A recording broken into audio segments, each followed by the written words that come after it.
দেখুন ছেলের অবস্থা। ওইখানে ওর এই যে সকালবেলায় চিকেন আর কুমড়ো সেদ্ধ করে স্যুপ বানিয়ে দিয়েছি, ওটা খাচ্ছে না।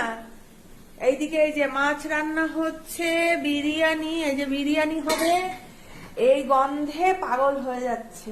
আর নিজের খাবারটা ভালো লাগছে না, শুধু এখানে এসে এসে গন্ধ শুকে যাচ্ছে।